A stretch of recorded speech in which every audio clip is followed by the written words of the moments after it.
Where's me buttons? I'm clicking all the wrong buttons. It's terrible.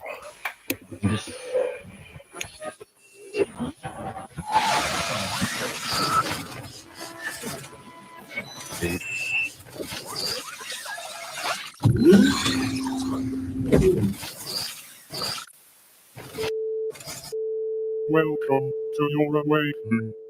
Please take all as your reality is adjusted. Good evening, Global Gulag. And good evening, ladies and gentlemen. Welcome back once again. Another edition of Sol Excalibre on this Moon Day evening. It's quite appropriate, it's a Moon Day. I will explain that in a bit, just because of the subtitle this week. Right, okay, cancel me screen share for now. Right, okay, get on with it. Hello to everyone in the chat room. Thanks for joining in the chat room. I'll do a quick shout out as I scroll down. Mary today, hello, thanks for joining in. Knitting, that's a skill that we need to keep going. Please, I know how to basically knit. But for those people out there, you know, especially the millennials, it's a very useful skill that you might want to relearn or learn about if you don't know it. Anyway, digressing. Hello, Vicar, hello. Lots of tap throw, hello. Jalolo, hello. Thanks for joining us. Glad you caught it. 7 a.m. We're up early. Hope you're enjoying the sunrise. Mr. Blue, hello. And Brad, 42948. If I say it quick, it fits in. Hello. One must. Hello. Evening. Chat's jumping about again as it's loading up. Where did I get to? Dave Iron, hello. I sings the news. I will sing a little bit later, maybe. Tasmedia, hello. And Sleepy Chipmunk, hello. Stewie, 011258, Stewie, hello, Stewie. Canau, hello. Tasmedia, hello. High Plains Drifter, hello. Canau, and I think I said hello to you earlier, didn't I? Canau, hello. Red Imp 79, hello. Reality Chat House Pete is in the room with me tonight. Mascara Snake, hello. And what's up? Hello, all you good people, yes. Jam Noise 72, hello. Thanks for joining us in the chat. And Wayne Morris, hello. New Being, hello. Lee Roden, hello. Is it Roden or Rodden? I'm not sure. Lee, hello, Lee. Earache, hello. Ridiculizer, hello. Right, scroll all the way through the chat now. If you're joining after that, and hello to you as well. Hello to everyone that's watching after the live broadcast, watching the replay video as it is on the channel, etc. You know the way it works. You're not dumb. You figured out enough about the internet to get to this point where you clicked on a video and it's playing and you're chatting in the chat room and you're watching and listening and blah, blah, blah. Yeah, so, do all that kind of stuff that people always like to say on YouTube. You just subscribe, like, share, all that good stuff. Yeah, good stuff for now while we've still got some choices available. May not necessarily end up being good stuff in the long run if they keep pushing it the way they're going.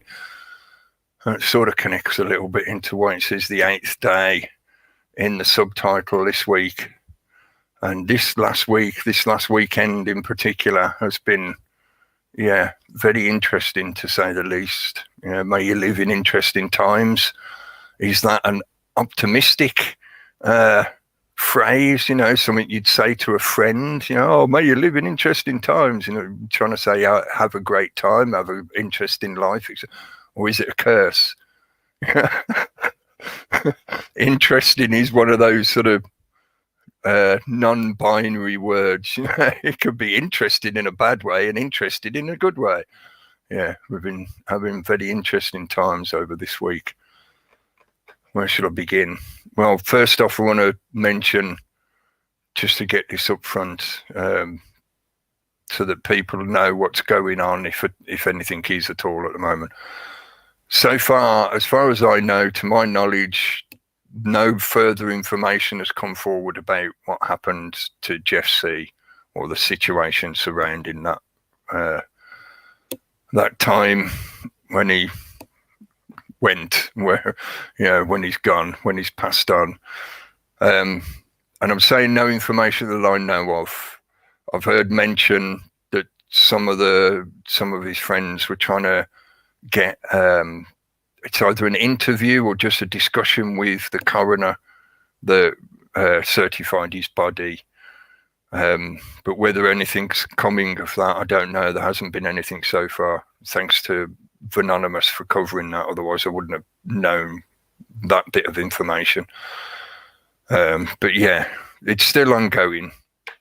So don't buy into the bullshit that some people are trying to push out there, that there's some kind of cover-up going on and you're not allowed to ask questions and all that kind of stupidness. That's not true at all. People are trying to find out.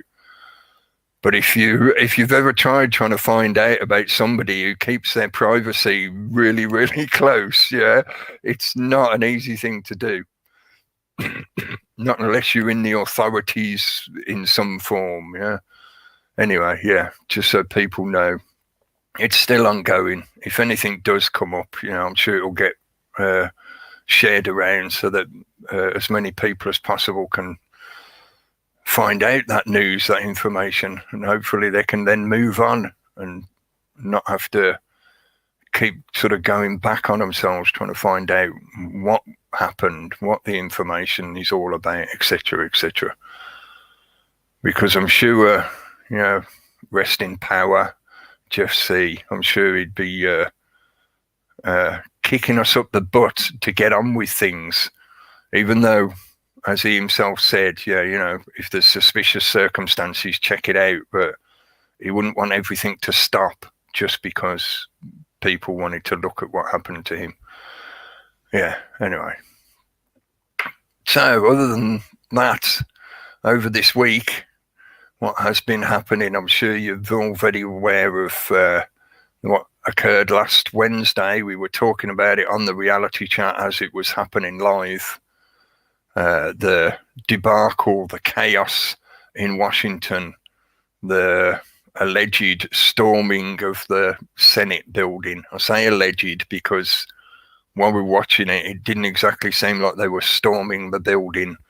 And as the days have gone past since then, a lot more information has come out, a lot more video footage has come out.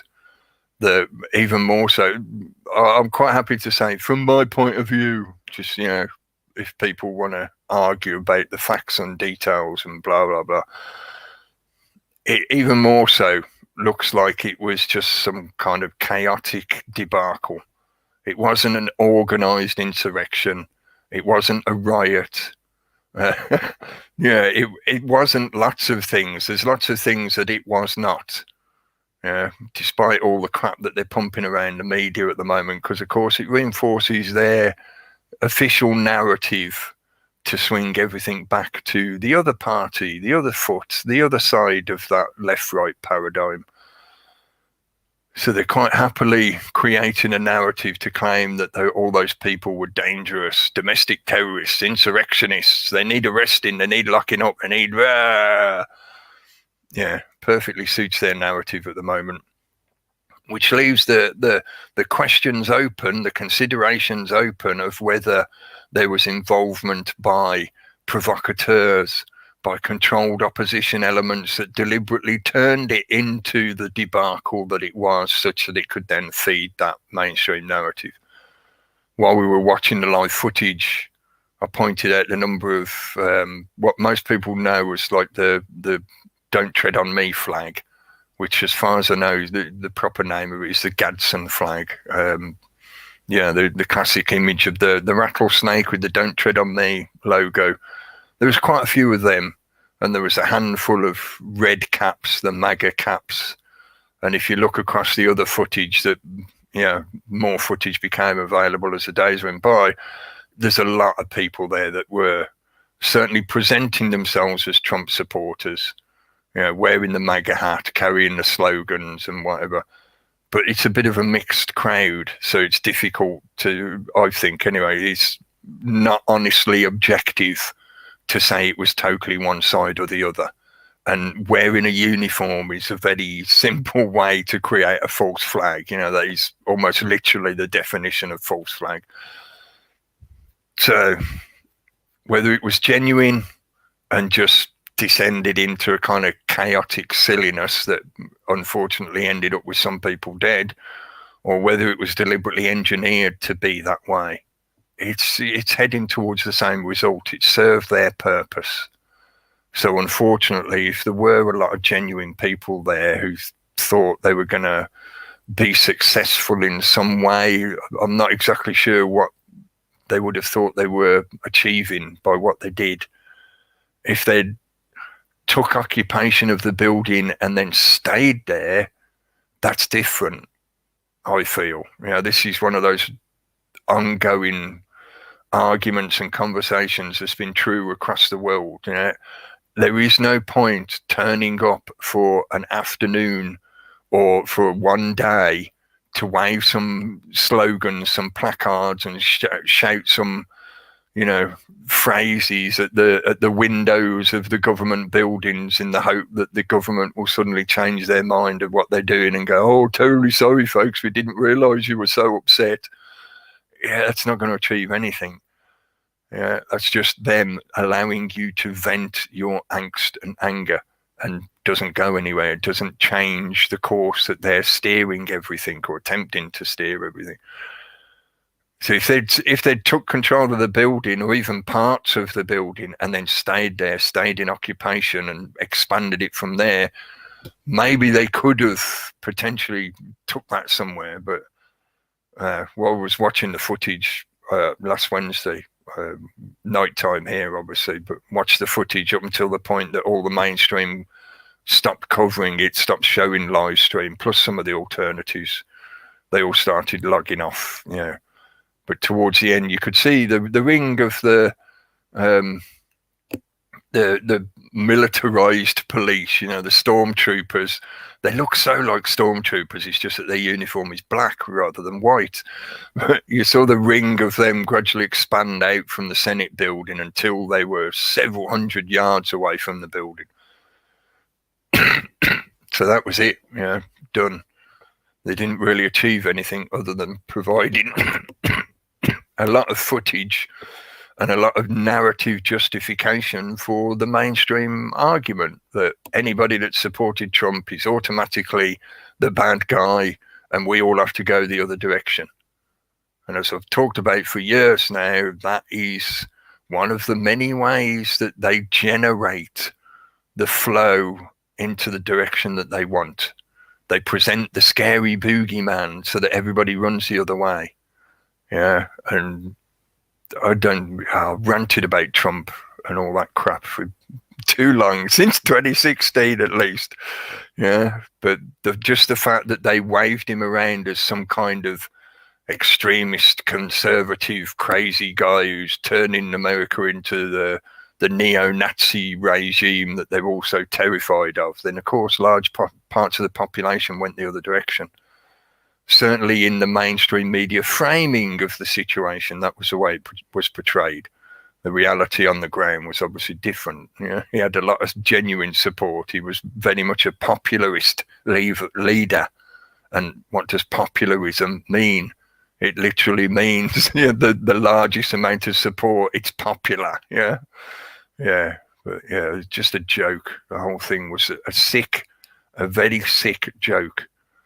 People did actually lose their lives. I find it curious, interesting, like I was talking about earlier. I find it interesting that 3 of the deaths were just called medical problems, or they had medical difficulties that led to them being declared dead. I was like, what does that mean? That's not something that gets written down on a death certificate, died of, or medical complications. They don't write that on death certificates. So what are you talking about? In other words, they probably died as a result of something that was happening during that situation. So maybe a heart attack induced by being maced in the face and then pushed on the floor and trampled on by stormtroopers or whatever, you know? Fallen from a balcony. Various ways that would only happen simply because the situation descended into what it was. Those deaths would not have occurred if the situation hadn't developed in that way. So the mainstream media happily covering for the cabal, I'll call them that, by just labeling it as medical complications.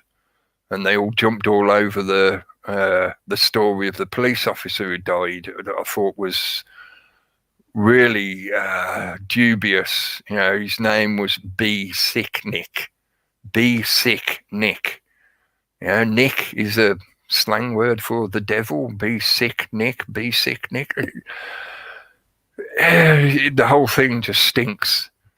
And the original meme about the woman that died, calling her Roberto Paulson, it turned out that wasn't her name at all. But you know, people were trying to put out this idea that she was just like the character in the movie Fight Club, whose name was Robert Paulson, and he's the only one that dies. So they all sort of revere his sacrifice like he's a martyr. And the video of the woman getting shot, it raises even more questions. You know, it just doesn't make a whole lot of sense unless it was a deliberate instruction given to those security forces to say, if they breach this barrier, just shoot them, don't ask questions, just shoot them. Or it was actually crafted in some fashion to create that end result. I don't think the footage was faked, but the situation may have been engineered to create that result. They wanted that kind of death to happen. So that, again, it justifies the current narrative. You know, it makes it sound like all the Trump supporters or all the people who were there were somehow crazed domestic terrorists that had to be shot dead because that was the only way to deal with them. She was climbing through a window in a door. You know, it's a kind of glass window panel in a door had been smashed out and she was climbing through and she gets shot. She wasn't being aggressive in any fashion. There was nobody else that was in danger by what she was doing climbing through that doorway, but secret agent steps forward and shoots her and she's dead. Why? Yeah, like I said, it could have been deliberately engineered to create that narrative. Yeah, and that was the mid part of the week. And then into the weekend, we've had various other things kicking off, certainly as we approach today, allowing for the time difference globally and whatever. This happened last night. And I've not looked into it very far. I've only seen some of the first reports about it, kind of thing, you know, general coverage of it. But the Vatican, the main center around the Vatican went dark last night. They lost power, or there was a power cut or something. You know, somebody turned off the power. The major roads leading into that center area were all blocked off. So if you look at the kind of road traffic coverage apps that are available now on the internet, you know, on the app program systems, you can see the kind of traffic jams and road closures and whatever, and all the main trunk roads leading into that area were all closed off. And allegedly, and I'm not certain of this, I did look at a little bit of the footage and I thought it's dubious, it could be something different and not necessarily what is being suggested. But there is footage from live camera feeds that shows what could be gunshots. And there's been a meme doing the rounds. There's been a speculative idea pushed around that the poopy himself has been arrested and charged with something or other. Yeah, and so far I've not seen any corroboration of that. I think it's more likely just the kind of meme that gets pushed around during an event, during the aftermath of the event. You know, it's very similar to auto-hoaxing. It is basically auto-hoaxing. People trying to craft a brand new narrative in the chaos of an event having just happened. And that's part of misdirection, deliberate feeding of misinformation and disinformation, so people get the wrong idea and they hope that the general public run with that wrong idea, and it snowballs into a narrative that they can drag people off with. Yeah, well, like I said, I found it difficult to say one way or the other if they were genuinely gunshots. And the allegation of the Poopy himself being arrested, there's nothing to back it up. So could it been something happened at the Vatican last night? Yes, something did happen at the Vatican last night. What exactly it was that happened, yeah, I've got no idea. I'm still watching and waiting to see if more information comes forward. Yeah, but you got the situation in the USA teetering on a failed state. You know, and compare what's happening in America to what's happened in other countries around the world over the last 2 decades. What America is experiencing now is the same thing that's been done to multiple other countries to destabilize them and bring governments down such that those countries can be balkanized and absorbed into the great global super state system that they're trying to set up. And then this situation around the Vatican. Yeah, if last year was the year of the apocalypse, and apocalypse means revealing, not destruction, yeah? Yes, last year seemed to be the year of the apocalypse, when so much of this stuff became more and more apparent for many more people. A lot more people started seeing this thing, the system, referred to it as the system, the beast system, as Jeff would have called it. Yeah, they're starting to see it for what it is, even if they don't see the whole thing yet. At least they're starting to realize that it's not what they'd been told before. It's certainly not the big friendly government that they're taught it's supposed to be. You know, that they're indoctrinated with that concept of, the government would never do that to you. No. All those illusions are falling away, which is what enlightenment really means. Enlightenment doesn't mean getting a glowing vision and suddenly, you grow glowing light coming out of your head. I've been enlightened. I know everything now. I can see the light. Enlightenment, the clue's in the word itself. When you lighten something, that means you reduce the weight of it. Enlightenment means burning away of illusions, the loss of deceptions, realizing that you have been deceived and letting that deception fall away so that you can be closer to truth. In other belief systems, people describe it as it's the process of realizing what you are not. You go through that systematic self-assessment of I am not that. Like I used that terminology deliberately earlier because of this kind of reference. A lot of the mainstream narrative is trying to portray those people as being insurrectionists, that what occurred was an attempted coup, an insurrection, all that kind of shit. And I called it, and that is not what it was. It was not that. Sometimes some people fixate on the acquisition of truth as if they find a conclusion, and once they have that conclusion, that's it, that's the truth, and they hold on to it as if it's a brick of gold. And that's what encompasses the truth for them, is that thing that they've found separate from everything else.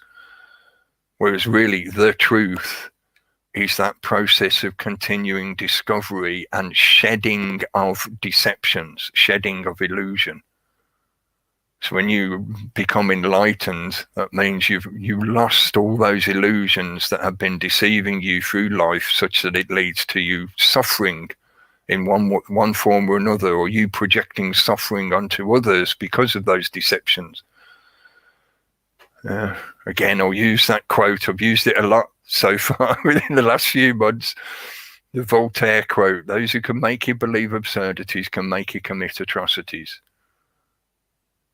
And what is happening at the moment is a grand deception. And in the illusion of that grand deception, many atrocities are being committed and will be committed. And the bigger that illusion gets, the more atrocities it will encompass.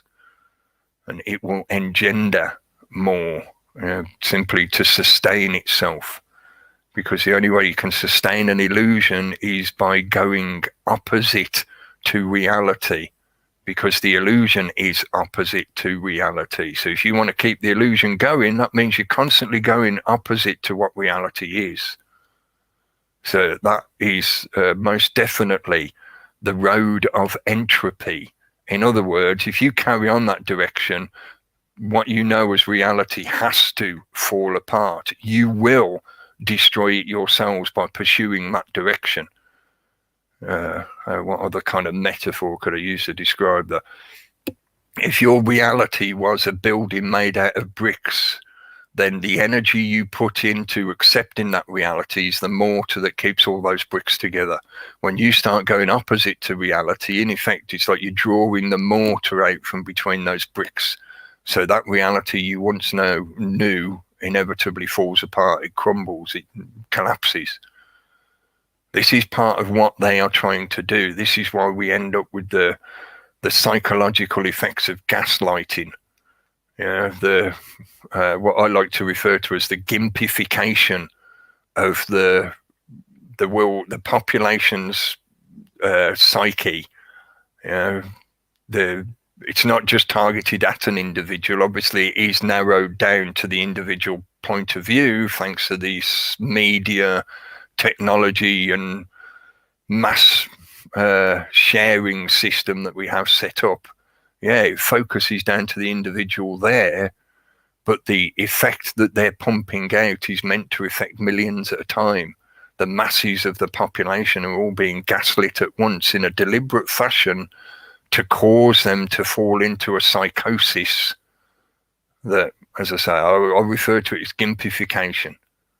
That's not exactly a psychological, technical jargon term.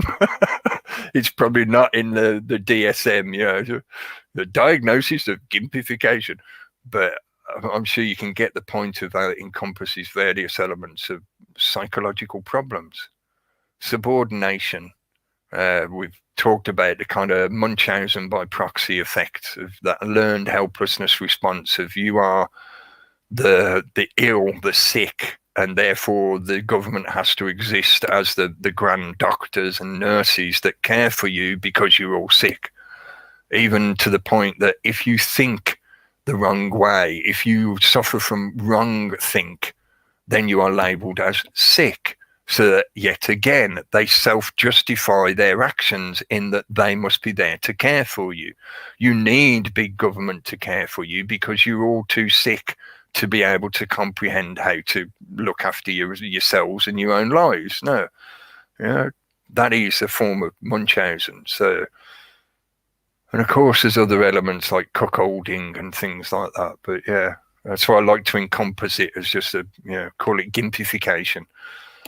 They're turning people into, as it's a very derogatory way of describing it, but as many people like to say, a bunch of snowflakes.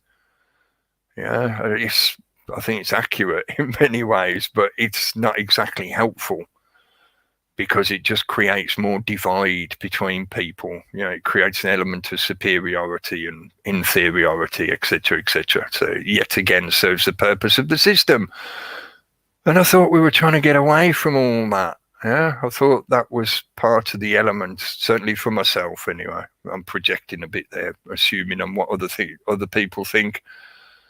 I'm trying to get away from all their bullshit programming and indoctrination and their traps that they are laying in front of us to try and trick us into going the direction that they want.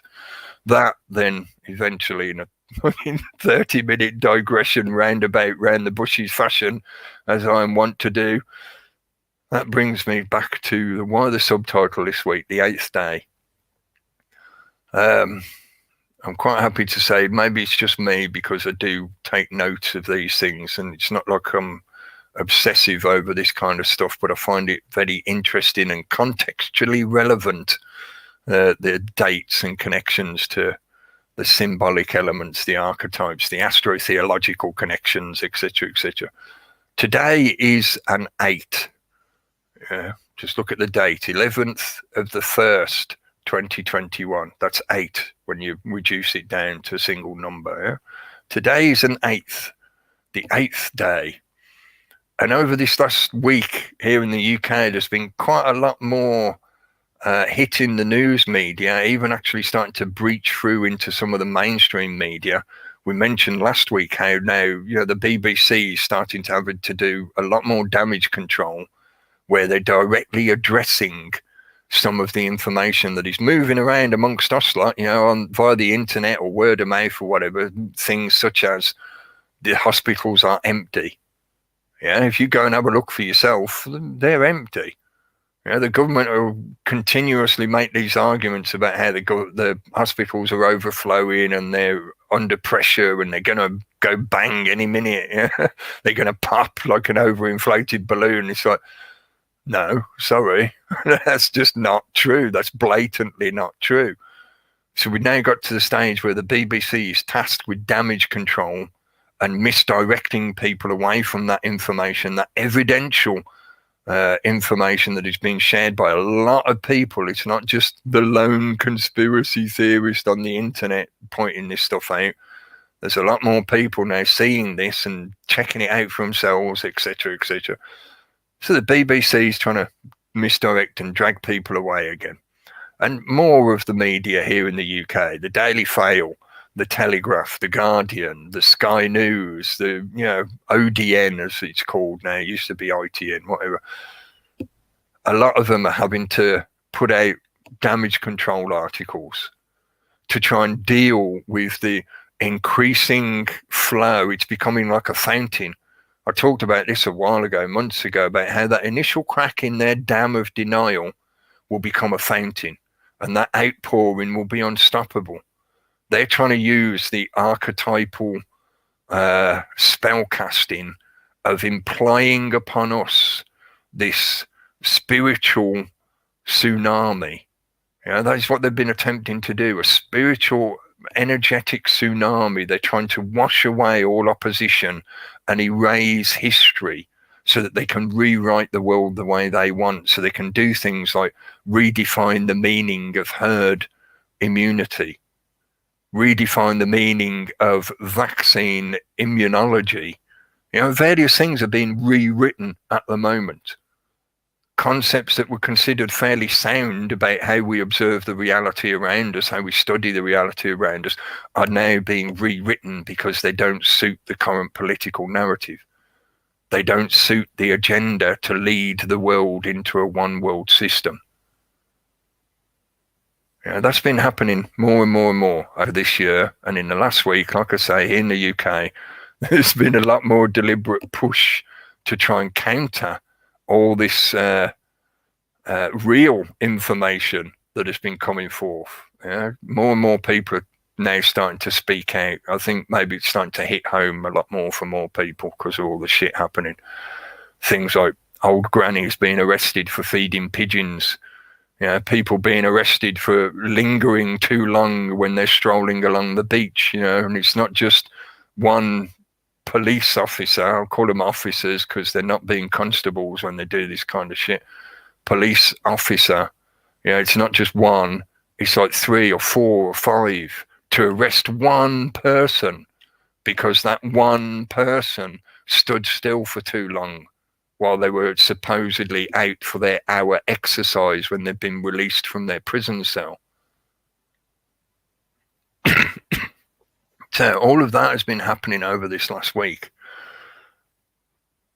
And in this melee of appropriation, because that's what it comes back to, they know that people are starting to realise that a large part of what is going on is just bullshit. It's a scam. One form or another, it's a scam. And deliberately malicious use of psychological manipulation is being used against them, as in being used against the public. More and more people are starting to realize this. They're starting to realize that they're being lied to constantly, that they're being gaslit, that they're being intimidated by imagery and stories such as I've just described, like, multiple police officers to arrest one person that's not resisting or putting up a fight or nothing. They're just standing there saying, "Why are you doing, mate? Why are you arresting me?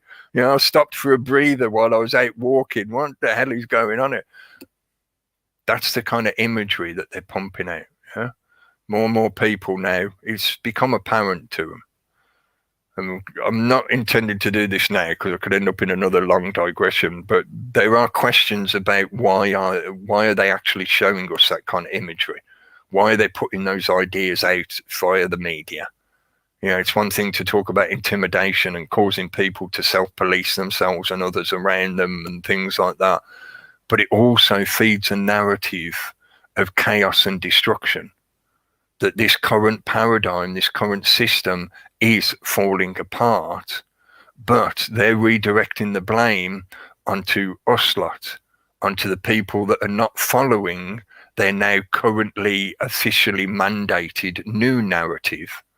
So in other words, if you're not following the rules, if you're not being a good little prisoner and locking yourself away when you're told to and all this kind of crap, if you're not having the correct think in your mind and in your discussions, then that you're the excuse for why they have to have all these lockdowns. We've talked about this so many times over the years about the use of the Hegelian principle.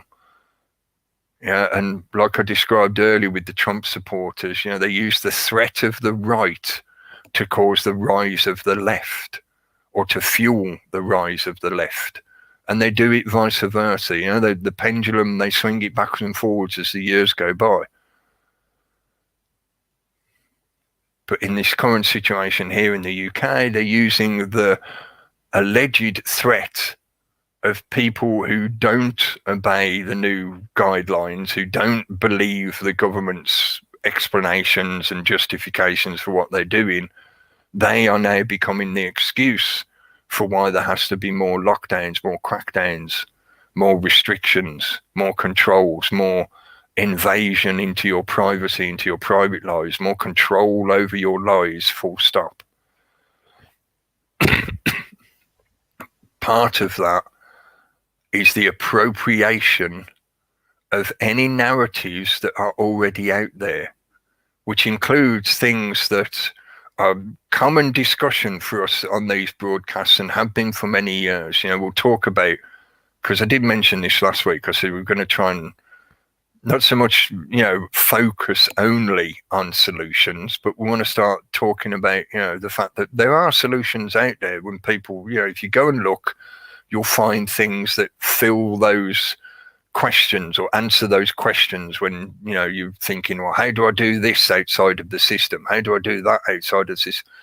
In our general education and the reinforcement that happens within society on a day-to-day basis, we are all given the impression that you cannot exist in this reality without government. That the only reason you survive is because of the government. So that's classically that parasitic mindset, the abusive psychopathic mindset that has convinced its victim, the Munchausen by proxy victim, that they have to accept the care that is given to them by this pseudo caregiver, this psychopathic pseudo caregiver, because otherwise they wouldn't survive. You've seen the movie Misery, where she captures that author guy and keeps him strapped to the bed and breaks his legs so that he can't run away and all that kind of shit, because he can't survive without her to care for him. This is how that parasite justifies itself. Oh, we're not abusing you, folks. We're just trying to care for you. We have to lock you up because we care for you. Anyway, to get back to the point about appropriation and narratives, When you go and look, you'll find that there is a lot of information out there already and has been all along. It's just that the media deliberately steers you away from it and it's ignored. It's on the back shelf of the library and things like that, or it's considered fringe or extreme or just woo-woo hippie silliness or whatever. You know, it's pushed aside and you're given this impression that it's just silly. You should just ignore it. That's for dropouts and losers and, you know, dreamers and whatever, you know, typical hippies that don't do real life like we do in the Matrix, all that kind of bullshit. But if you go and look, you'll find there's lots and lots of solutions for near enough all the questions that you might have. How do I live just physically? How do I live outside of the system? Go and have a look. You'll find an absolute wealth of research, evidence, proof, historical and current, about people who have successfully demonstrated, look, you can live outside of the matrix system. You don't need to be plugged into the grid. You don't need to be having water supplied to you, etc., etc. You can grow your own food. You can produce your own stuff. That's proven just absolutely across the world. You know, there's even cultures still surviving there that are nothing to do with the matrix system, and they're happily surviving, thank you very much. And if you land on their island, they'll shoot you with bows and arrows just to prove the fact that they're quite happy doing their own thing, thank you. They don't want anything to do with your matrix system. Go away. You know, so there are still some truly wild places in the world. Hopefully they'll keep going and not get absorbed by this blooming federal machine. But anyway, yes, there are solutions out there. There are answers out there. And because of that, and because a lot of these answers have existed for a very long time, you know, there's plenty of information out there about historical periods in time where there was a lack of government or there was a anarchistic collective that was working in that particular region or area, etc., etc.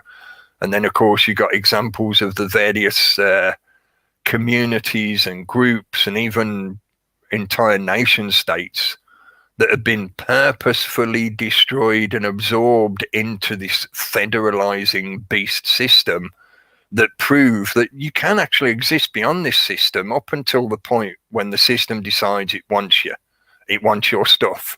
It wants your resources. It wants the land that you sat on, etc. Whatever their reason, they want what's yours. So the pirate empire comes along and just gobbles you up and you get appropriated and absorbed into them. Yeah, like the classic Romans, you join the Federation or die. Yeah, it's like the Borg. You will be assimilated. But the very question of how can we survive without the system? How can we live and operate without the system? Yeah, you can. There's plenty of answers out there to prove that.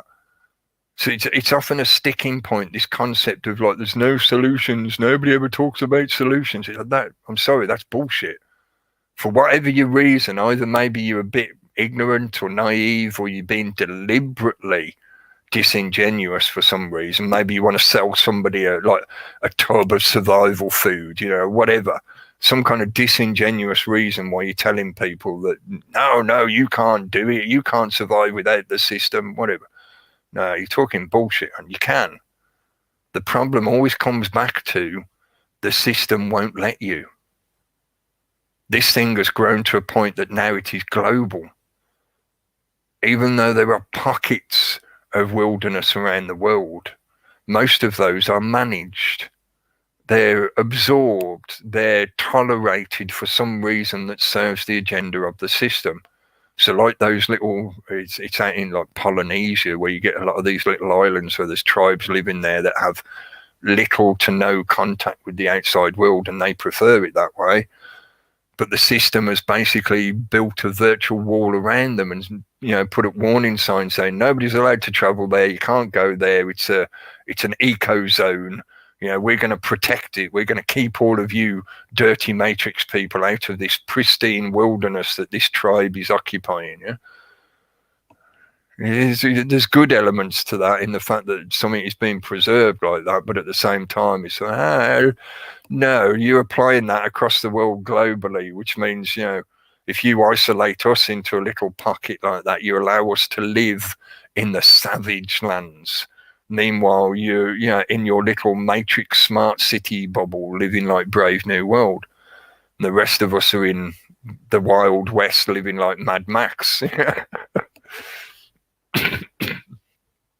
But if anything, I'd say the problem is how many solutions are there? There are lots. There are lots and lots and lots of options. How successful each one is debatable. Personally, I don't think it's truly possible or really beneficial in the long run to try and truly live just totally outside of what we currently know as the system, the matrix, the beast system, whatever you want to call it or label it. And in doing so, in trying to live completely outside of it, you leave all the people that are still in it to that fate, to that inevitable consumption by the system, because the system is based on that principle of infinite profit. In other words, it will never operate just for purely beneficial reasons. It will only ever operate as long as somebody somewhere is making a profit out of the situation. In other words, you still have that pyramidal hierarchical structure so that somebody can sit at the top in absolute luxury, etc., etc. They won't tolerate a different shape of system because it doesn't benefit them and it doesn't enable their need to control everything because of their own fear of their mortality, the fear of their own mortality. But yeah, I don't think it's really truly feasible or in the long run beneficial to try and exist totally out of the system. We need to reappropriate the authority, the usurped authority that the system has tricked people into thinking that it owns in some fashion, that authority only exists because their institutions exist. In other words, there is only a moral authority because there is a Senate building in Washington, D.C., where that moral authority is judged by your betters who sit in a little cadre that is compromised and influenced by money and resource manipulation, such that they sit there and go, oh, yeah, we think all the people would love to have a potato shoved up their ass. Yeah, everybody has to have the potato ass. Yeah, shout out to one of the guys that subscribed to the other. It's in my playlist, my liked videos, and he was making that point about the potato ass. Yeah, at what point they're going to tell us to just shove a potato up our ass? They keep making these ridiculous demands on people. At some point, they're going to tell you, you want to protect yourself from the virus, or just shove a potato up your ass.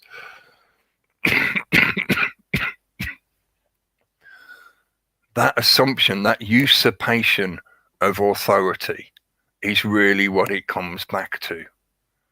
Because as has been proven by groups and even large, call them nation state-sized amounts of populations, they have lived with one form or another of a kind of anarchistic principle of governance, and they've quite happily survived.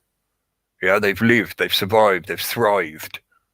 And I've made the argument many times over the years now that we are taught, we are indoctrinated to fixate upon the last 2,000 years of history. Whereas in reality, even according to their own academically accepted official timeline narrative, human beings as we know them now, people, mankind, us, that Homo sapiens sapien, we have been this way for at least 200,000 years.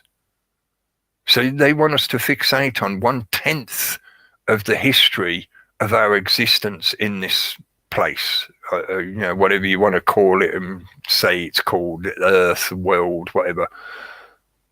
What about all those, 198,000 other years? What were we doing then? And I know you again could have a long digression talking about hidden history, lost history, all that kind of stiff stuff. Lost civilizations, that's what I was trying to think of. Lost civilizations, You can have all that kind of discussion, yeah. But I think it's pretty obvious that, well, we did actually survive because we're here now. So therefore, we didn't all murder each other and destroy the whole world, because otherwise we wouldn't be here now, would we? So we did. We succeeded.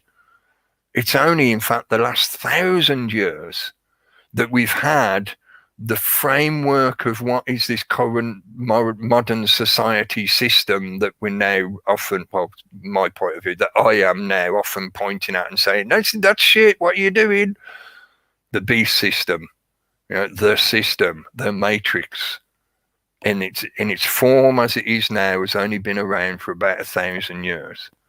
Some of its foundation stones go back longer than that, yes, but the shape that it is now, about 1,000 years, since they started creating the world of paper reality, the pseudo reality, the virtual reality of legislation and governance and right to rule, crap like that, the claiming, the usurpation of authority from the people themselves.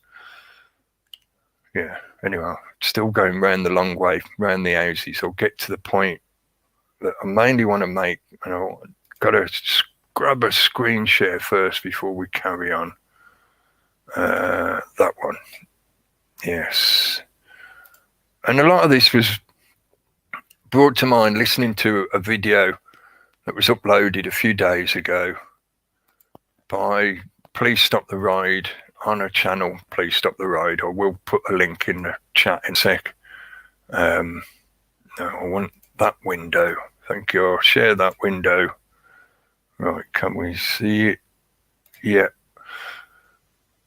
This is a video that Camille on Please Stop the Ride put up a few days ago. Games they play, WEF and the SDGs. Right, well, just in case you've been living under a rock and you don't know, the acronyms, WF is World Economic Forum and SDGs is the Sustainable Development Goals, which are part of the UN Agenda 21, 2030, etc., etc. It's now gone beyond 2030 as well. But Camille is making some points in this about, primarily about a couple of different characters that have been doing their thing in the background. I think that's quite an appropriate pose, with the silly hat. And he's like, yeah, man, my reality is like this big. I've been fishing, I caught this phantom, it was like this big. These just some of the characters that have been doing their thing in the background, moving between NGOs and, what could I call them, power groups, power player groups, such as the Davos kind of membership, people like that, probably the Bilderbergs are in there as well, the Bilderbergers and whatever. You could reel off a list of names of these subgroups because they're like a shell game. There's subgroups within subgroups within subgroups and businesses within businesses and all that kind of style of disguise that they were or are very good at. But this character is named Lucian. Let me just check his last name as well, because that's highly important. And I know one of the guys posted it in here, 160. Shout out to 160. He's saying the name is Polish. His last name Polish, and translates approximately as Blackthorn, or even the Horned Devil. And I'm trying to see his name, if I could even pronounce it, if I can find it again. But anyway, let me just get the link for this first and share it in the side chat so people can check it out for themselves. So you can go and look into it for yourself if you choose to, and look for provenance of this information, confirmation, etc., corroboration from other sources. I think it wouldn't exactly be too hard to find corroboration about this guy's activities, because he's seems to have been quite active and influential in the background. If you watch the video clips that Camille's put together, it shows the kind of concepts he's talking about are often the same kind of concepts, certainly that I've talked about many times over the years. And in some ways, he's obviously presenting a slightly kind of twisted or malformed version of the idea. But in other parts, he's just appropriating wholesale the concept and weaving it into their own narrative. And I know it might sound like I'm making a little bit of an assumption here, just saying it in that way without showing any evidence of it, but it'd take a few hours to point a lot of this stuff out along the way. That's why I say, please go and look at the links for yourself, so you can pursue that if you choose to. I'm going to talk as if I'm just making the assumption that you already are aware of this kind of stuff, or you are willing to go and look to see that there is evidence there to back up what I'm saying. He presents himself as this kind of caring, an open-minded, open-hearted, I'll say it, new age kind of personality. He reminds me very much of another character that's been doing the rounds for years called Sacha Stone, who in a similar fashion talks about many concepts that, again, like I've often talked about, and other people in this sort of genre of subject matter have often talked about or pointed at. And this is the thing, just because he's talking about them, just because they have appropriated them and are attempting to stitch them into their own narrative, doesn't mean that they are in and of themselves necessarily bad or wrong or incorrect or inverted. But once they start stitching it together into their narrative, that's when it becomes the inversion that many of us are worried about. As I mentioned earlier, I talked years ago about the possibility that the system is actually generating a lot of this narrative deliberately, purposefully. And when I say narrative, I mean this kind of concept of living outside of the matrix, or altering the way the matrix operates, such as we are living more in tune with nature than we have been in previous decades, previous 100 years.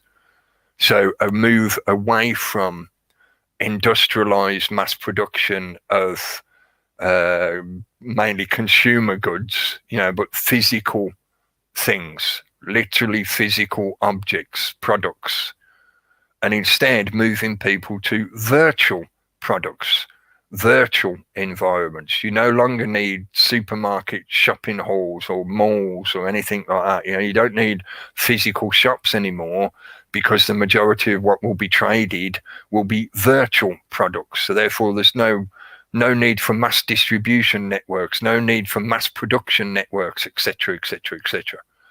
And this is where it weaves into, as Camille puts in the title, the SDGs, those Sustainable Development Goals.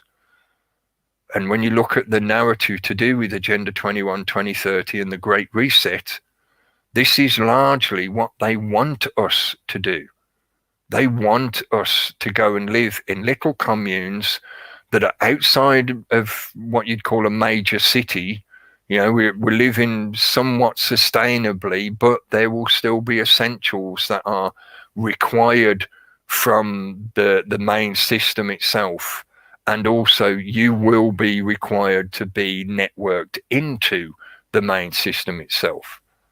So in effect, they're trying to trick people to move out of that old way of living with that mass production of physical goods and concentrating into centralized urbanized areas, cities that create their own problems, etc., and instead spread out back into nature and create communities that rely on the new implemented governmental legislation infrastructure.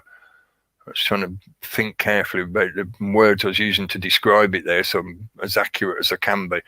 This is the kind of stuff that the UK column guys have been talking about for years, the communitarianism.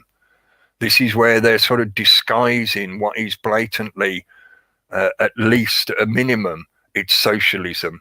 At worst, it develops into full-blown technological communism. Really, it's at its extent, it's beyond that. It's technocracy, which is neither communism or fascism. It's both rolled into one.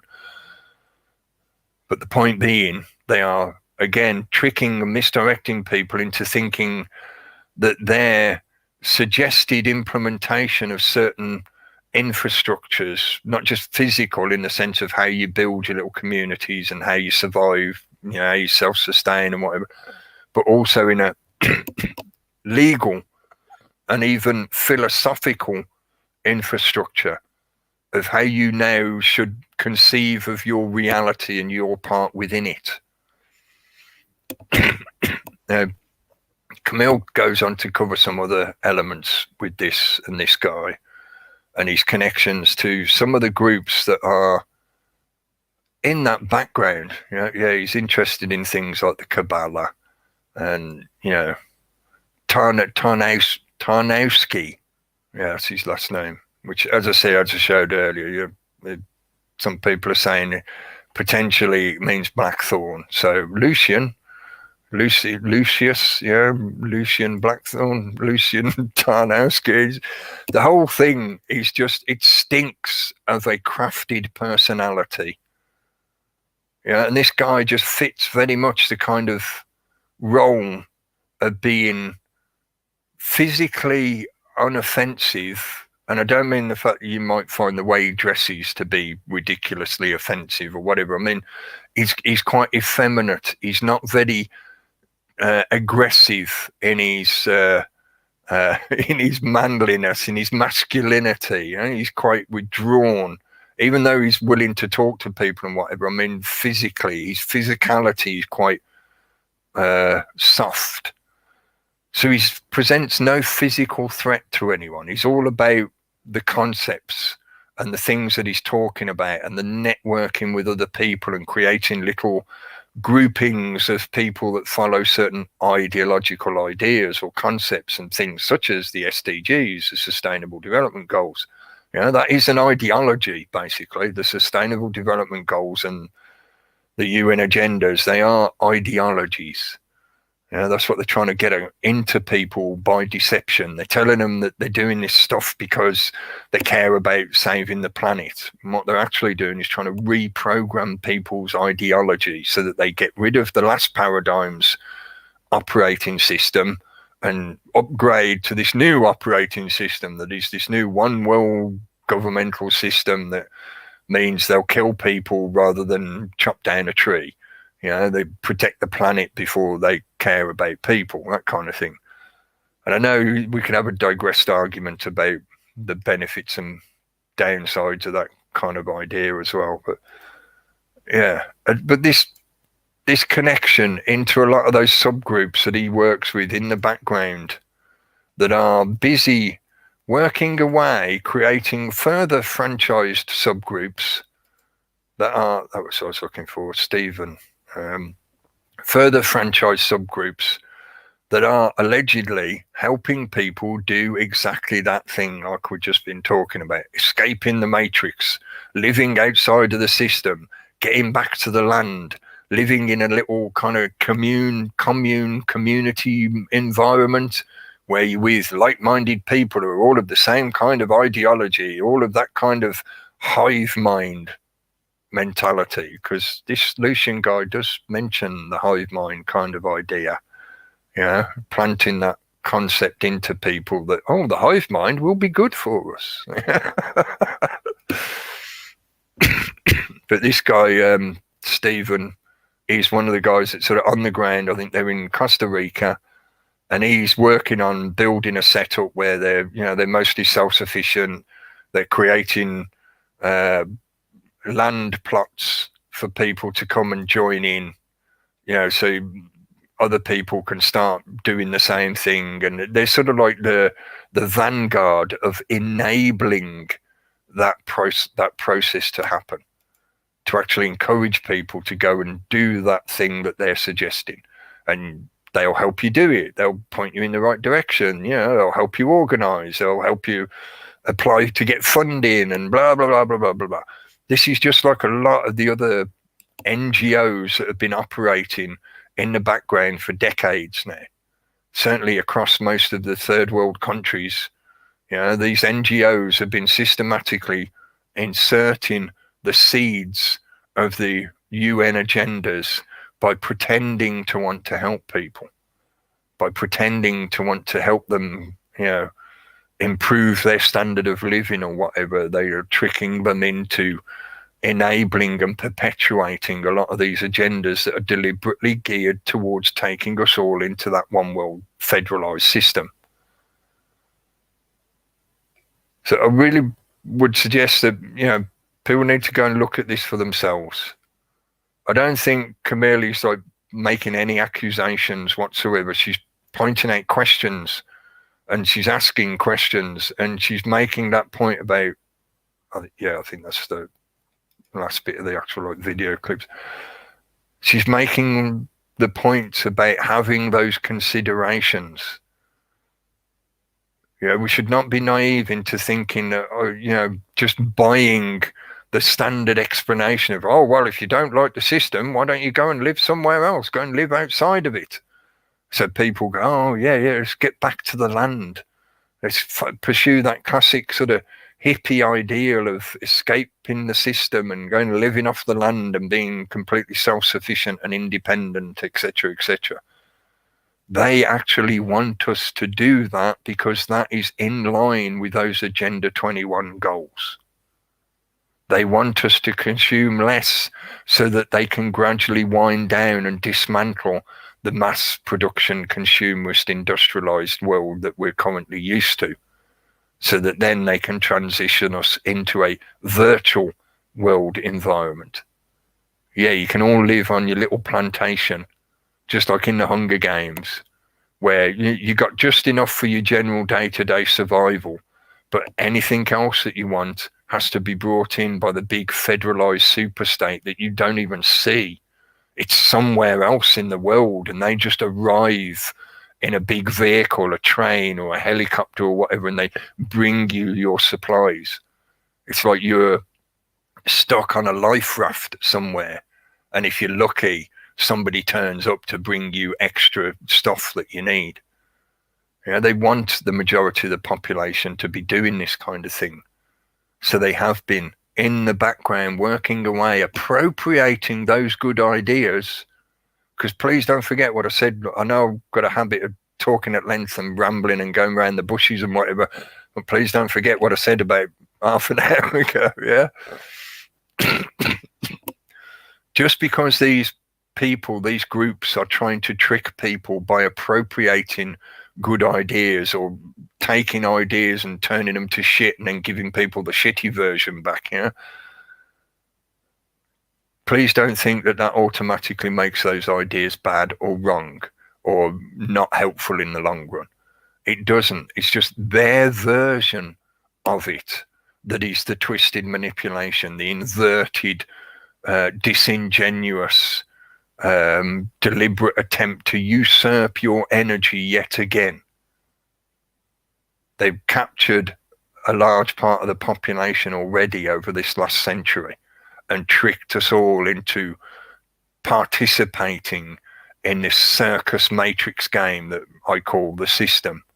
Now they know that that has run its course. That particular engine is reaching the end of its sustainable life because it has an unfortunate flaw in it that is us.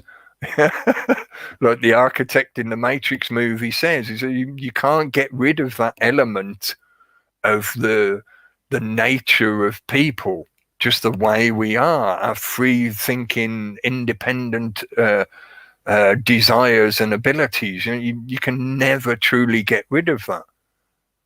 Again, in that script, he deliberately engineers a way of venting that energy off so that he can keep sustaining his machine world thing that they built in the movie.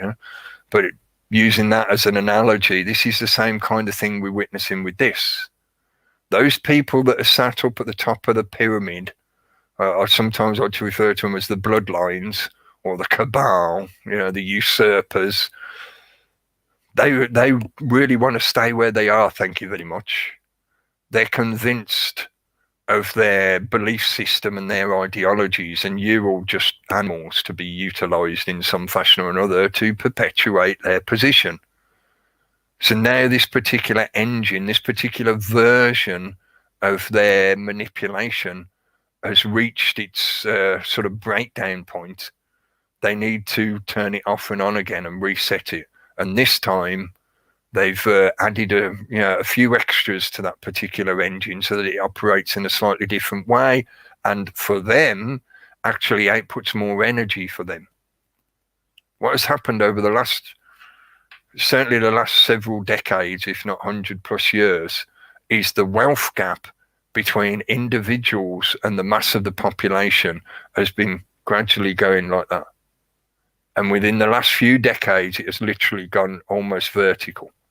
The wealth gap between the average population, and I don't mean like me here in the UK, my current standard of living and financial situation, etc., is above, certainly, at least a good full step above the global world population, financial situation, and standard of living. Yeah. But that wealth gap has literally shot through the ceiling and far beyond. And when over the course of this year, you probably heard that the biggest, wealthiest platforms, the CEOs of the major multinational corporations, they've made massive profits this year, more than they have done ever. Why is that? It's because that wealth gap is getting bigger and bigger and bigger. Why is that? Because the current iteration of the machine that they are using to generate that wealth has become more efficient at what it does. It takes 1 billion people to create 1 billionaire. Yeah, you wonder why there's only a handful of billionaires on the planet? Because it takes about 1 billion people to generate 1 billionaire, to generate enough wealth to define somebody as being a billionaire according to their, money magic way of counting beans. Because that's really what it's about. It's about resources, not bits of paper with the picture of a president or queen on them or whatever. It's about energy is one of those resources. Your energy is a resource that they are trying to tap into. And people like this are deliberately there to harvest that energy and steer it in a certain direction that serves that cadre, that little cabal, the usurpers, the table of the bloodlines, so that they stay where they are, just like in Game of Thrones. You can cut the head off one of them and somebody else will just take their chair. They don't want to tip that table over because they're all benefiting the most out of that table being in existence. And please don't forget that a lot of this stuff in the background, I'm not suggesting this about any other people in that video at all, but in the background, the support network of that hierarchy is based on the worst offenses you can imagine, the worst criminality, the sickest shit that you can imagine. As we've talked about a few times over the years, and I don't like to go on about it too much because it's just one of those, unpleasant parts of the situation as is. But I've described it before as the infrastructure of paedophilia and the use of human trafficking, in particular of children, is there deliberately to reinforce the infrastructure of that system. That hierarchy, that pyramidal hierarchical structure could not remain upright if it wasn't for their ability to blackmail against each other, to use leverage against each other, because that's the only way to control somebody in a position of power. They can't, well, they could, I suppose, at the worst extreme, but I was going to say they can't threaten each other to the point of open warfare, because that would destroy the table that they're all sat around. So they'll play pretend warfare, but they won't actually have, they would prefer not to have a big warfare, because then the whole table gets destroyed. That's another topic to talk about. Pseudo wars and the Third World War that's been ongoing for a long time now. It's just that this version is not like the old versions of what they told us World War was. It's not massive lines of troops and tanks facing off against each other. No, it's covert and proxy wars. Now it's war on the public themselves through the use of psychological manipulation, cognitive behavioral manipulations, this kind of aggressive propaganda. And as well as the curtailing of public freedoms and your ability to do what you used to do, to have your usual freedoms that should be your right, etc., etc., etc. That's the Third World War. The Third World War is that cabal of bloodlines versus the rest of us on the planet. And a big part of that infrastructure is that backbone. It really is deep in their core, the use of others as methods of manipulation against each other. So, of course, that includes things like human trafficking and paedophilia. Dig deep enough and you find them in there somewhere. They dig in like a tick, and just like a tick, they are mostly parasitic. They feed off the energy of the host that they are dug into. There is another group that is ongoing at the moment. I say group, it's a loose association of people that do these kind of subjects and content broadcasting, whatever you want to call it, called the Greater Reset. Rather than the Great Reset, it's the Greater Reset. And I know there's a few names involved in that some people might recognize, like Derek Brose, who I've often talked about, recommend a lot of his work. I'm not suspicious of him at all. I think he's done great stuff, and he's continuing to do a lot of good stuff, a lot of good work. James Corbett as well, I think he's participating in it. But anyway, the point is, yeah, there is this other group calling itself the Greater Reset, and they're attempting, I think, to take advantage of all the traffic, all the energy, all the mimetic flow that is being dragged along by these kind of characters, these kind of UN-connected characters, because, of course, they've got infinite funds to push this kind of propaganda about the SDGs, the Sustainable Development Goals and whatever. So the guys in the Greater Reset, I think, are trying to sort of utilize that movement to get a different message out to people. I think pretty much kind of like what I'm saying now. You know, please don't throw out all those ideas just because the UN and some of its sub-compartmentalized, franchised little groups is trying to co-opt and appropriate and misdirect those ideas. I think it would be beneficial for all of us to get away from the mass consumer system that has led us to this place.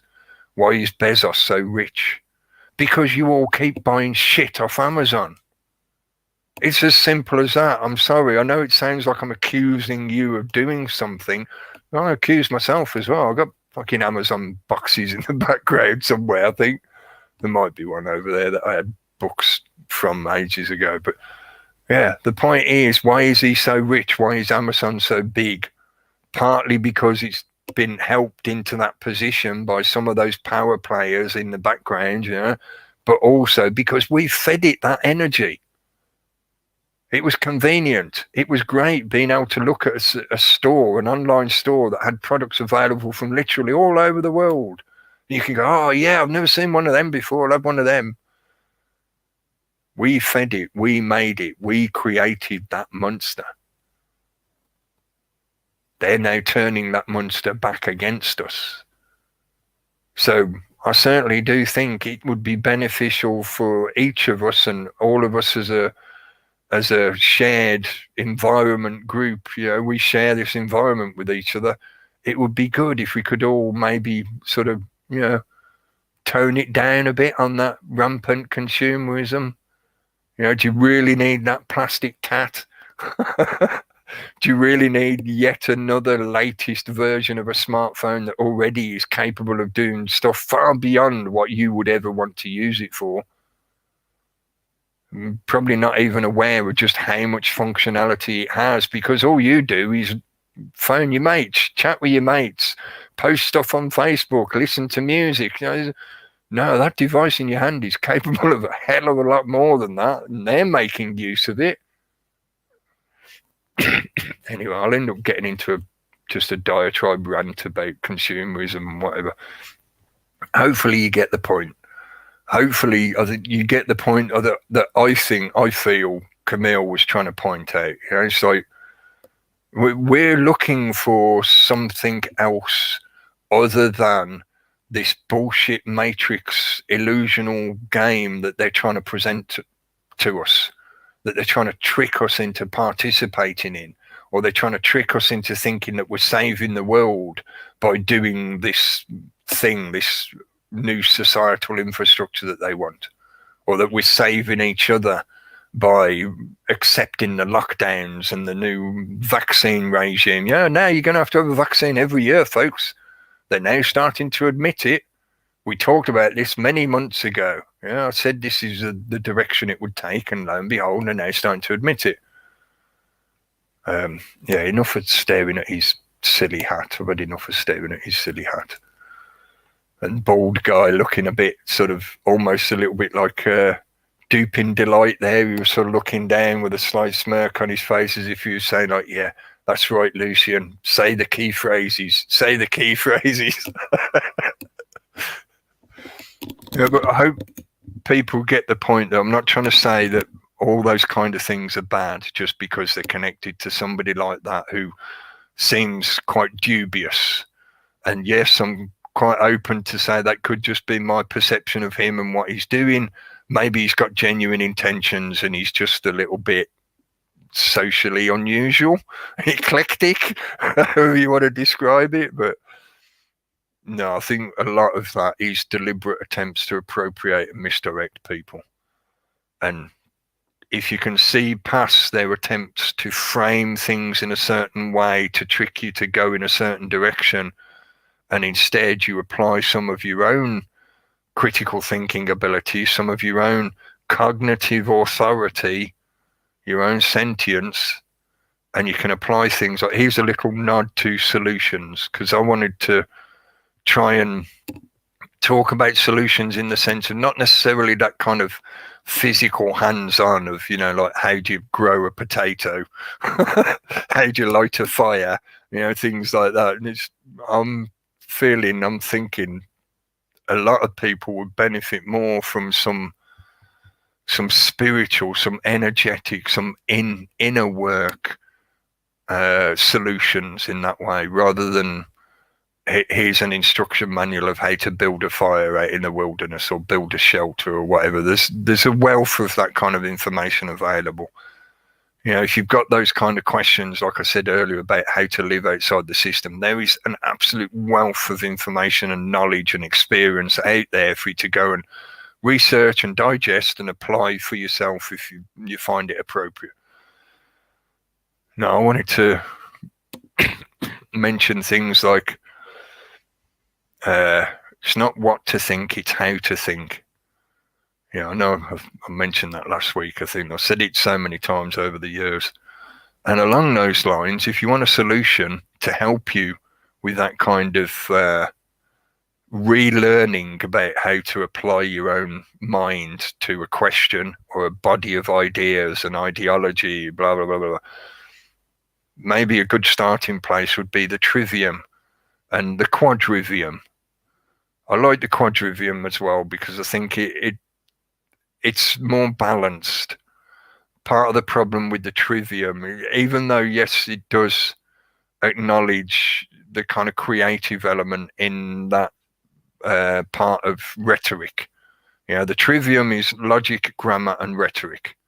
Those are the three things that are for the foundation of rational thinking and discourse, debate. Yeah, you come up with a hypothesis, you suggest your hypothesis to somebody else, you maybe bring some evidence to back up what you're saying, or you suggest a way to create an experiment to test your hypothesis, and others conject with you, and you have a debate and a discourse, and that hypothesis is examined, and blah, blah, blah, blah, blah. That's the three principles: logic, grammar, rhetoric. Logic is just like your calculating ability. Does A plus B equal C? Do you know how to apply functions of logic? In that element, I would recommend looking up things like logical fallacies and learning about that. Yeah, that's that principle of logic. Grammar is literally the language that you choose to primarily communicate in. You know, it doesn't necessarily have to be one. It can be multiple languages that you can do this process with. You can do it with mathematics. You can do it with music. Music is a process that is reasoned to construct a song. Otherwise, it would all just be jazz, man. It would just be chaotic jazz. Yeah. Yeah, grammar is your lexicon of words and how those words fit together to make a sentence that makes sense to you and others in the language that you've chosen. Learning the alphabet, etc. And then rhetoric. Rhetoric is where you get the creative element included, because rhetoric is when you apply your own ability to parse an equation and come up with hypotheses and ideas about why one thing could equal another, or why something might be correlated but not necessarily linked as a causation. You know, examining ideas and coming up with ways of explaining them is the creative element of rhetoric. And rhetoric also is where you become skilled at debating. You know, don't mass debate too much or you'll go blind. But it's that element of having that discourse to resolve a question or an equation. But I also like the quadrivium. The quadrivium was just like an alteration to the trivium, because the trivium goes back to like classical education, back to the ancient Greeks, etc., and the Egyptians. But the quadrivium adds that element of art in a much more pure sense, rather than just being the creative part of using rhetoric. It's just art, full stop. You know, so it's the use of the creative side of the mind without the fettered requirement of this must follow a logical, reasoned path. So, in other words, if I want to paint a picture, it has to follow a certain rationalized process of creation. You know, it doesn't. Art is art. It is subjective. It's also a good point that the quadrivium adds that balance into those elements, because logic and reasoning can be very starkly objective, yeah, which is useful, very, very useful to find out objective facts and information, but at the same time, it's unbalanced. Our experience of this reality is not purely objective. We have subjective experience of this reality. Therefore, to be balanced, you need objective and subjective together. Yeah, one might take dominance over the other in a current question or situation, but the two are both there all the time, like the yin yang. So just as a sort of, an extra about solutions and what to think, not what to think, but how to think. Applying just some simple basics, some simple foundational things like the trivium, quadrivium, whatever information you're presented with, whatever question comes up for you and you're like, I need to know, I need to try and find out an answer for that. Like, how do you build a fire? Go and look online. You're applying your rational thinking to accumulate information to give you knowledge about how to achieve something within this reality. So you absorb in the objective data from other people's experiences and you're going, oh, right, yeah, if I do this, that's the end result.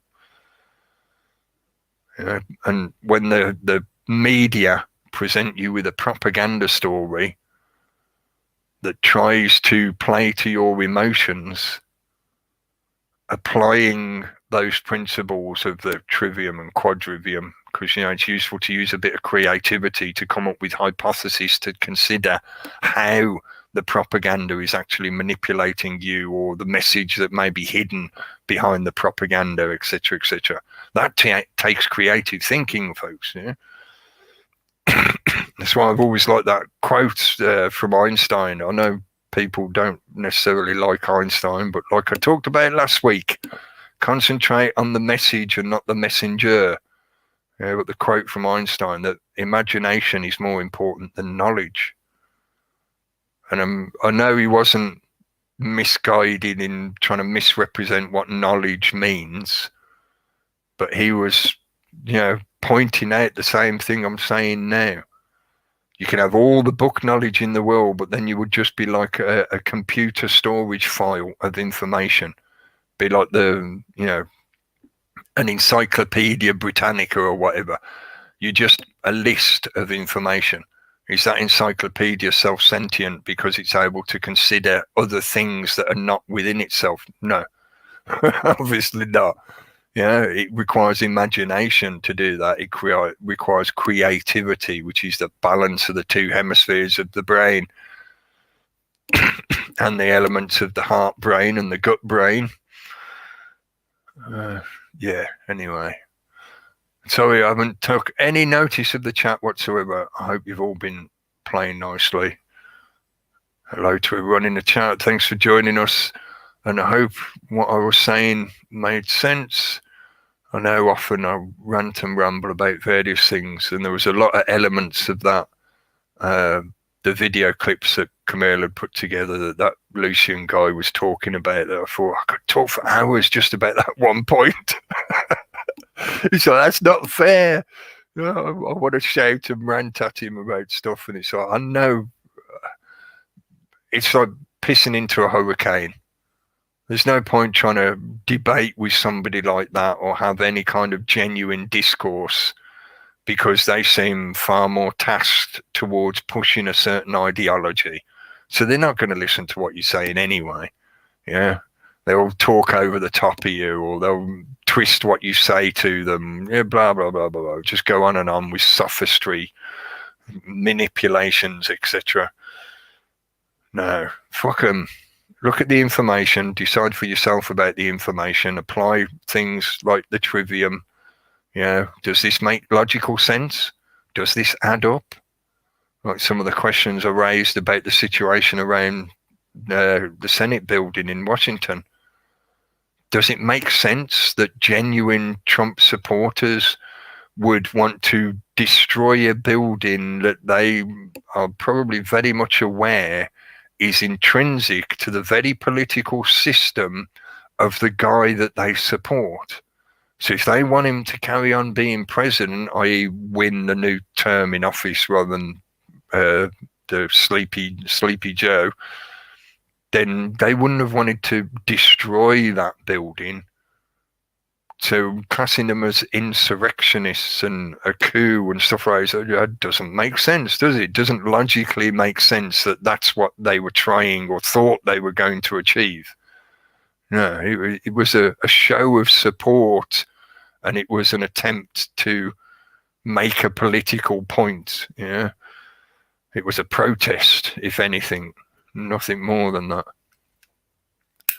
But a lot of people are so stuck in the emotional brainstem. I say brainstem, it's in the lower part of the brain, you know, where those emotions are firing all your energy, all your thinking process. Because, you know, the energy, the little sparks of electricity, biogenerated electricity that are jumping between the neurons in your brain, the energy that begins that chemical generation, that chemical process, doesn't come first from your brain. It comes from other parts of your body, and that energy is passed up through your nervous system, up through your spinal column and into the brain, into the cortex, and then spreads out like a flower, like a firework exploding into your brain. Yeah? But the point being is that passage, that progress of that energy has to go through the emotional center before it gets to the higher functioning of the frontal lobes. I've described this before about how the brain grows a little bit like a nautilus shell, and the deeper center of the brain, the R complex and the primate complex, is like on the outer shell of that. You know, it grows sort of in a spiral. Oh, lost Peter. Peter obviously got bored and fed up. He had better things to do. It grows in a spiral, and our thought process follows the same kind of development as it goes through its journey through your biology, through your body. So the energy has to come up through the emotional center first before it gets to the rational thinking mind, the analytical mind that is in the higher center, in the frontal lobes. So where is it that the system tries to grab your attention? It's in that emotional center. Yeah, because they know that will supersede the rational thinking. So if they grab your attention with the emotion first, you never ever get to the rational thinking part. So you don't get the chance to analyze what they're presenting you with because you've been caught by that emotional net first. You know, this is something that Bernays figured out a long time ago. That's why most of his marketeering attempts were based primarily on that. Hit them in the emotions, hit them in the emotions. Either make them afraid or make them feel horny or some combination of the two. You know, sex and violence in most of the media goes hand in hand in a perverted fashion. Yeah. The one other thing that I meant to mention, yeah, the witty thing. Is it witty? This, yeah, I'm sure people in other countries are interested as well. I was thinking this is more sort of for UK listeners, viewers that may have seen this doing the rounds in the UK media at the moment.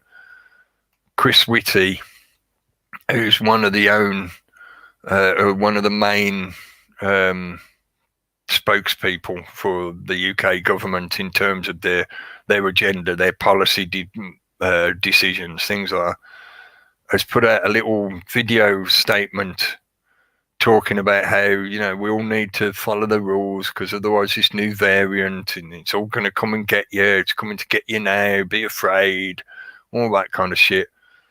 But while he's doing it, he's looking just to the right of the camera. So he's not looking actually into the camera. You know, most of the time I'm not looking at the camera because I'm looking at the video feed and the chat room on the page and whatever.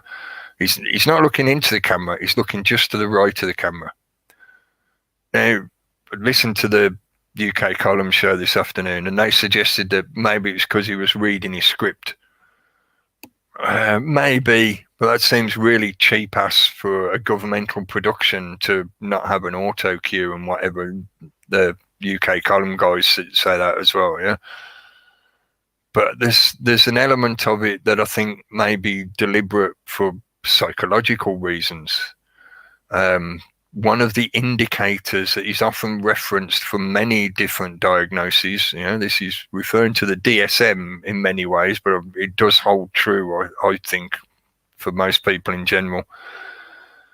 Somebody who can't hold your gaze, somebody who can't look you in the eye when they're talking to you, is an indication of something untoward going on with them psychologically.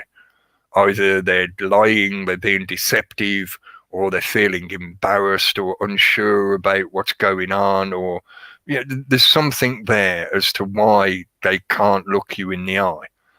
It's also part of the classic diagnosis for some of the autism spectrum conditions.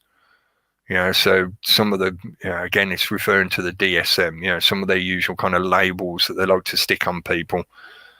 But commonly, that element of not looking in somebody's eyes or not having eye contact is part of that diagnosis for autism spectrum. I'm not suggesting Chris Whitty is suddenly revealing that he's autistic or something. No, not at all. It's just a question why they put that out onto the mass media. Why was the you know, no sort of checks and balances? Why did no editor point it out and say that looks a bit odd? It's very what's the word for it? Disconnected. You know, it's that kind of disassociation. That's what I was trying to remember. It's very much like the kind of disassociation that you see in people that are suffering from psychosis, sometimes severe psychosis. You know, the classic phrase of the glassy-eyed stare. You know, they weren't talking to me. They was talking. You know, they were staring off into the distance over my shoulder, just talking to things that weren't there. You know, and he's there, sort of looking to the side of the camera while he's telling everybody to be afraid, be afraid, be afraid. It's no, to me that comes across as deliberate for making that kind of psychological manipulation. Maybe they're hoping to push more people into that kind of disassociative sensation. You may very well have heard the phrase quite a lot over the last few months of people saying that the whole situation feels surreal, like they're in a movie. It's like we're in a movie, a dystopian film, like 1984 or something like that, Equilibrium or whatever. Everything feels so surreal. I can't believe it's real. That's disassociation. Especially when you start saying things like you feel like you're living in a movie. That if you said that to a psychologist or a psychiatrist, they probably would want you to come back for further sessions. They might even prescribe you medication. If you say, I feel like I'm living in a movie, that again, it's in the DSM, disassociation. One of the classic symbols that they will, or symptoms that they will often recite as being diagnosis of some kind of psychosis or problem. So there was that element this week. I'm not sure when that, I'm not even sure if it's an advert that they've been putting out on the TV, because I don't watch the TV in general, so I don't see the advertisement shit. I don't know if they put it out as an advertisement or whether it's just like a stock video announcement that they can hand out to the news media or something like that. And I think they really are getting more and more and more desperate. And that was the other reason that I wanted to mention that kind of thing. Because he's what comes across to me as very much deceptive and disingenuous presentation of him trying to make these excuses of how everything's so dangerous, you've got to follow the new rules, and if you don't, we're going to have more harsher rules, and the lockdown will go on longer because it's all your fault because you're naughty. That kind of disingenuous manipulation of reality. And connecting that kind of stuff back to what I was talking about with that Lucian character and their attempts to appropriate good information and weave them into their bullshit.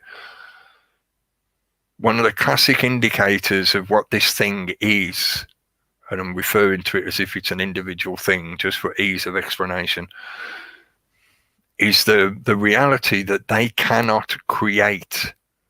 They are fixated upon the entropic energy, which means they are all about deconstruction, not construction.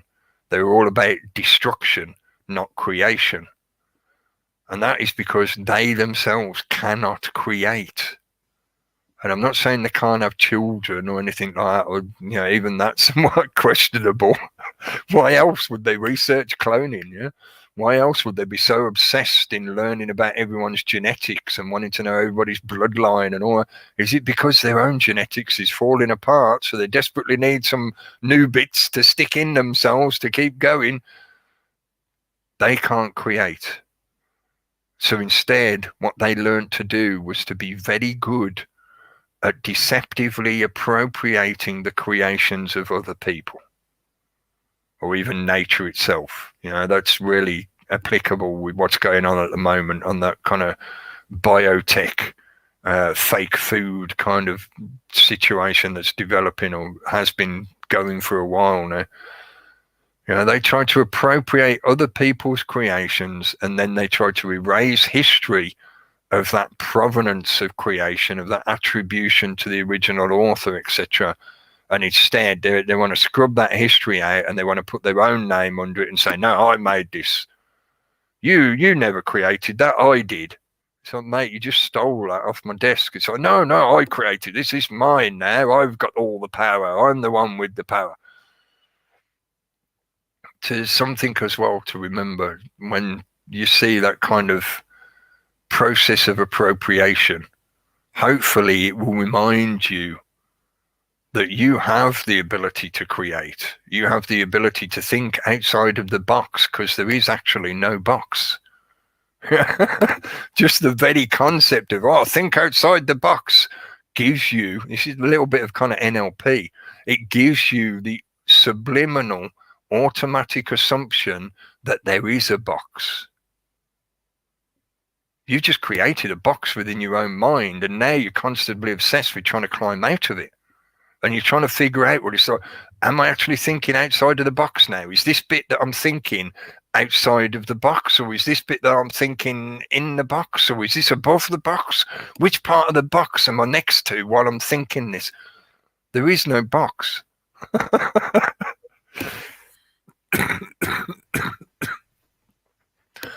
Yeah, hopefully that makes sense. Yeah. Please remember that they cannot create for themselves.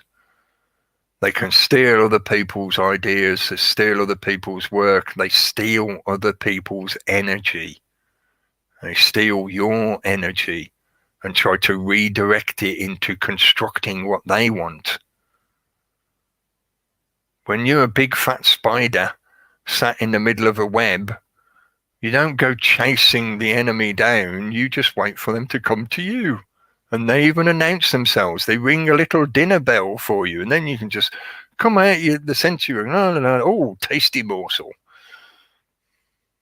They are very similar in their mindset. They want to stay in their little controllable bubble worlds that they live in. They can't deal with the vastness of creation. It scares the crap out of them because they're so obsessed about their own mortality and the end of their own bloodline.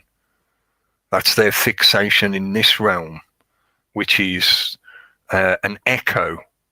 I'm potentially digressing into a lot of more esoteric stuff, but yeah, this realm can be viewed as an echo of reality. Real reality is ahead of us.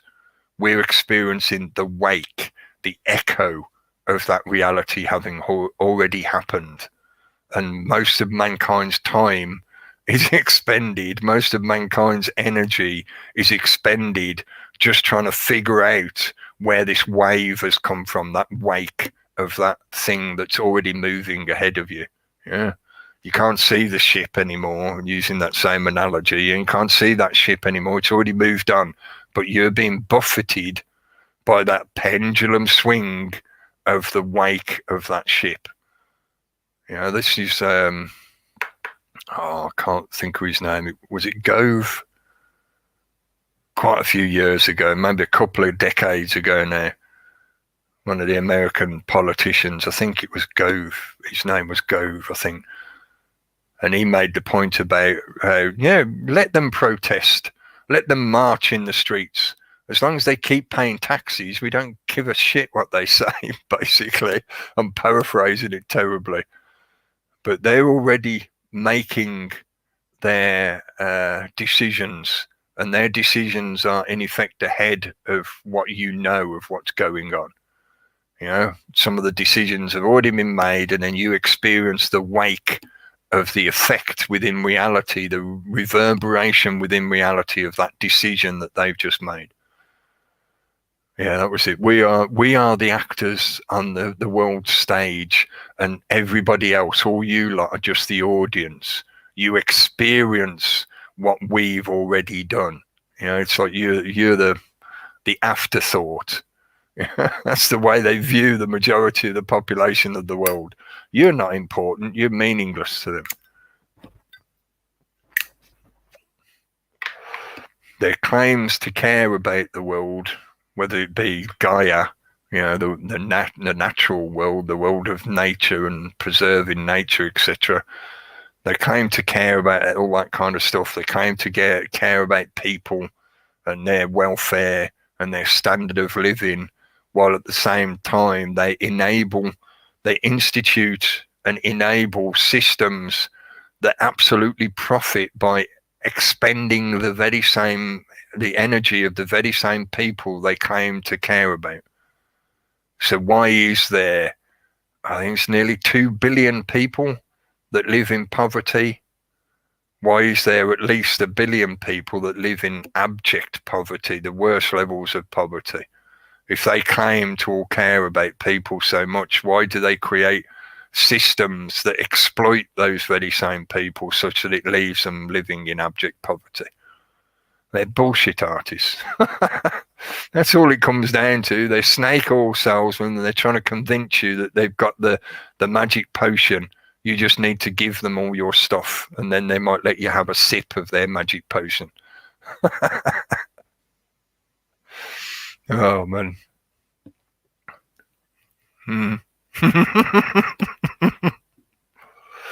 So I was just reading some of the commentary. I wouldn't be surprised if there's some various commentary that's just a piss take at the moment, because there's quite a few people who, purposefully looking to take the piss. Cookie let his ego get out of control. Did I? Okay. I am just an idiot who steals information from the experts. Okay. He was born with all his knowledge. Was I? How'd you know? You're talking to a fucking mirror, mate. And I don't mean me. I'm not your mirror. You're talking to yourself. Thanks everyone that's joined in the chat. Hope you're all having more, how can I put it, a better perspective on what's going on at the moment, and hopefully you're not letting all the bullshit get on top of you, because that's what they're fixated on at the moment, is just showering everybody in bullshit, and they're hoping that you're going to be so bogged down, so depressed by the weight of that pile of shit that you'll succumb to it. That is primarily what they're relying on at the moment, because they absolutely know for a fact of reality that they logistically do not have the numbers to deal with the rest of us. There are not enough of them to physically force us all to do what they are demanding. They just can't. There ain't enough of them. And there ain't enough of their order followers or rule enforcers or whatever you want to call them, those so-called police officers. Do you remember your oath, Constable? Do you remember your oath, Constable? That's a good question to ask them when you interact with them. There is not enough of them, so their primary recourse is psychological warfare. And that psychological warfare is geared towards disabling you psychologically or spiritually, etc., disabling you before you even stand up to say no. So the main thing you want to be aware of when you're looking at all this information and all this stuff is, are they deliberately just trying to make me really sad, really depressed, really angry, which can also lead to that kind of sense of frustration, because you feel your energy goes nowhere, you can't achieve anything, it's impossible, why even try? This system is so great at what it does, what hope have you got? All that kind of usual disempowering bullshit. The reason why they're so obsessed with telling you that constantly is because they know full well they are shit in their whack, because they know full well that when the people do turn around and say, no, enough now, there's fuck all they can do about it. What we've experienced over the last year is somewhat like, it's very similar to what I've talked about in the past, described as a general strike. To try and get the point across to the controllers, the usurpers, the bullshit artists, manipulators, whatever, to try and get the point across to them that, like, look, the only reason you're in those positions of supposed authority and power and blah, blah, blah, is because we let you be there. You are there as our servants. The Queen is my servant. I don't know if a lot of people really get that. The Queen is my servant. The Queen is not my authority. That is even enshrined in their own system of laws. The monarch is there as a representative of the power of the people, not the other way round. So they know full well they have to rely on psychological warfare. They know full well that the only reason they get what they've got at the moment is because so many people have either been dumbed down or put to sleep or tricked into believing an illusion, such that they keep feeding that energy up the pyramid to them that are sat at the top saying, yes, you wouldn't be able to live if it wasn't for me telling you how to live. It's just blatantly wrong. It's counter to reality. It's all an illusion, a house of cards built on lies. Hopefully now, this year, more and more people are seeing that. Hopefully now, this year, as they get more and more desperate to control that narrative, as their attempts to perpetuate the illusion, like I said earlier, it is a lie, it is counter to reality. Therefore, it must, by the laws of nature, degrade, because only things that are true to reality can be sustained. Like the number 8, today is an 8. This episode is actually number 10. Yeah, it's a number 1, isn't it? Yeah. It's a number 1. It's a 19, so it's a 10, so it's a 1. Anyway, yeah. It's a number 8. Like that number 8, it is infinite. The shared reality that we experience is an infinity machine. Yeah. It's constantly suffering from entropy, but at the same time, there is something at the center of it that is a constant fountain of creation. The fountainhead, as some describe it. Huh? So therefore, you have a perpetual motion machine. Energy is never truly destroyed. It is just transmuted and transformed into something else. You used to be a man. Now you're a tree. Now you're part of a planet. Now you're part of a star. How long is your perception such that you can see your participation in all those moments? That perpetual motion machine. They can't change that reality. So as long as something is true to reality, it will keep perpetuating because it's aligned to that perpetual motion machine. But if something is counter to reality, it will degrade. It will not be able to sustain itself without outside help. So in other words, the lie has to be constantly reinforced and sustained, otherwise it falls apart, it degrades and falls apart. So currently, they're all making major efforts to try and convince us all that we're all just crazy, egotistical conspiracy theorists talking nonsense on the internet. Yeah, because they know full well that if they don't keep us psychologically subdued, then where does it go to next? This is again where I reference that idea of the general strike. What's happened over this year is it's not really a general strike as the way the concept is meant to be, because you certainly should not be putting your population into a situation of deprivation or suffering or even dying because of a lack of services that are normally there for them, that they have already paid for via their taxes and participation within the economy of the society itself. A general strike would mean you stop all productive labor that is not something like I've just described, something that provides for people's day-to-day services or their healthcare, etc., etc.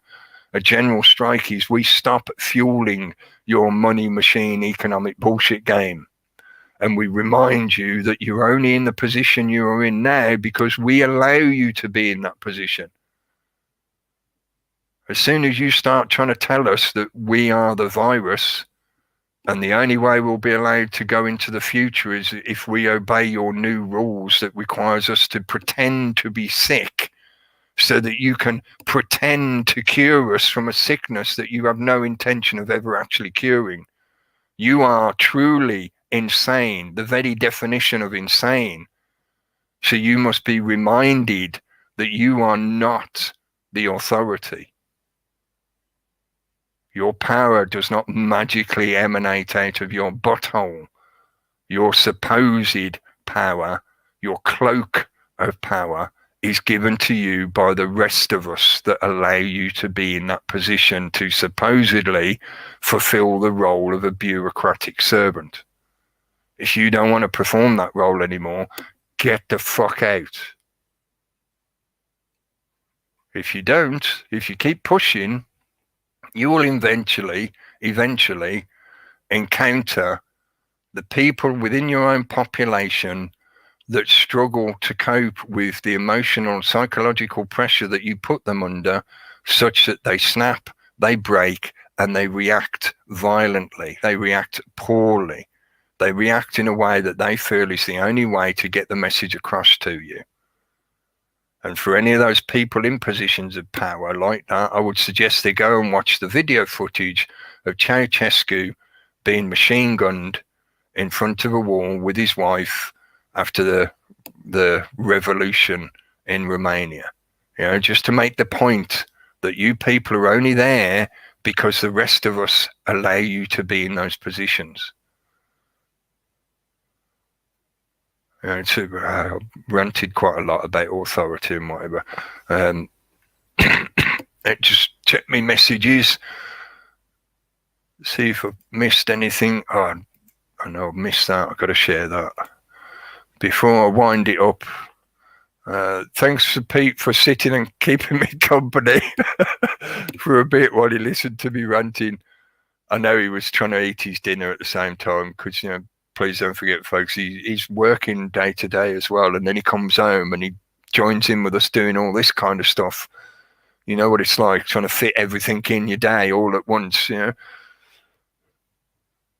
So, yeah, thanks to Tony for sharing this one.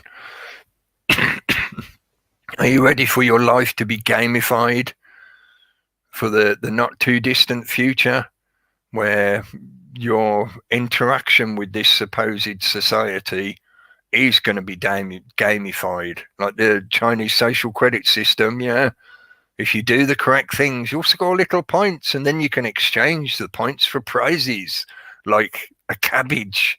Or maybe this week you'll be able to get a whole cabbage for yourself. You just need to build up 2,000 points. Yeah, you need about 1 million points for a T-bone steak or something.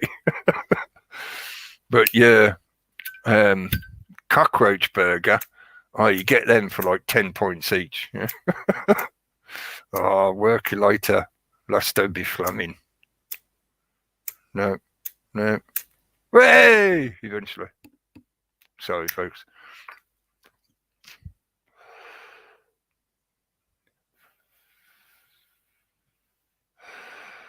Yeah, take a breath. Sing a little song. Sing a little song. I thought that one was very appropriate for last week. I think I might have seen that one last week on the reality chat. And that one. See, these guys are not police. These are Secret Service that work within the Senate offices. They're obviously tasked to some of the different major personalities like Pelosi and Pence and whatever, yeah. They're not DC police. Yeah, I'll leave it on that one. Thanks again, folks, for joining in. Hopefully my ranting and rambling has made sense. And as I say, don't let all the hype get on top of you. Don't let their bullshit get to you. When you start talking with people, you find that there's a lot more people who are asking questions, or at least thinking about stuff a bit more than just accepting the bullshit as it's pumped out to them via the media. One thing that's definitely proved true over the last few years is a lot more people have gone through a learning process to do with the use of the internet and media in general. I can remember 10 years ago, if I said the phrase false flag to somebody, they're not that likely to know about the concept or have any idea what it really entails. Over the last few years, maybe 4 or 5 years, yeah, maybe the last 4 or 5 years, if I said the phrase Hegelian dialectic to people, they probably looked at me like I'd shaved their cat or something. They'd be like, oh, what? Whereas now, more and more people are becoming more and more aware of those kind of philosophical principles that enable them to empower themselves to feel more able to apply their own cognitive abilities, their own critical thinking abilities, more empowered to feel that sovereignty within themselves, to have confidence in their own thought process, because they're aware of things like that, the Hegelian dialectic, logical fallacies, stuff like that. so they can look at the information that's being pumped at them via the media, and the media is rapidly revealing itself to just be the controlled narrative production machine that it is. Look at how much Twitter stock went down after they banned Trump. Yeah, all along I've been making the point to people, I don't like Trump. I think he's a joke. I think the whole situation is just a deliberately concocted fuck up, to divide the American people and make them all hate on each other and potentially start a civil war that the global federalist system will ride over the top of and take control when they swoop in with their international UN troops to save the American population from themselves. All that good shit was all wrapped up into the Trump narrative. But all this recent stuff that's happened about him getting deplatformed and banned off Twitter and whatever, that all helps reveal the situation for people that you are now living in a global virtual super state, a virtual federalized one world system, because the president of the United States of America is shut down by an international corporation that will not allow him to share his media message, etc. They won't allow him to talk in public, basically. So I was multitasking, looking for a particular image. Thanks to Lowlands for sharing this one. Yeah. Now that these big platforms, these big mega corporations are revealing themselves for what they are, that's helping wake more people up. That's helping more people go through this process of looking at the media they're being presented with and go, nah, that's bollocks. I look out my window, I go out around my local community, I chat with people, and I come back and I look at Twitter, and Twitter's telling me a load of total bollocks. What's this crap? Yeah. More and more people are getting that experience now. So, yeah, it's getting there.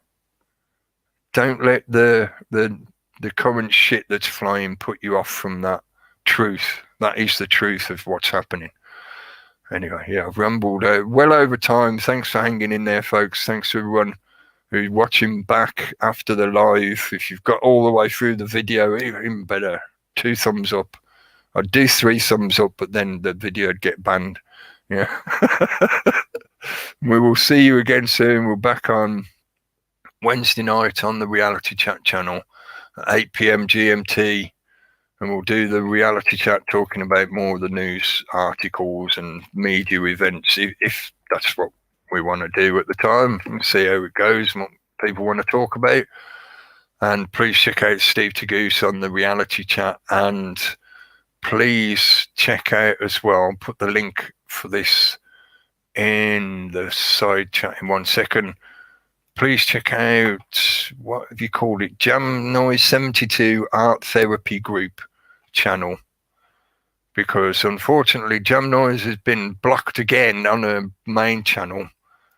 So she's using her alternate channel, which is the one where she's been doing her art therapy stuff, doing some clay modeling and some other things, I think painting as well.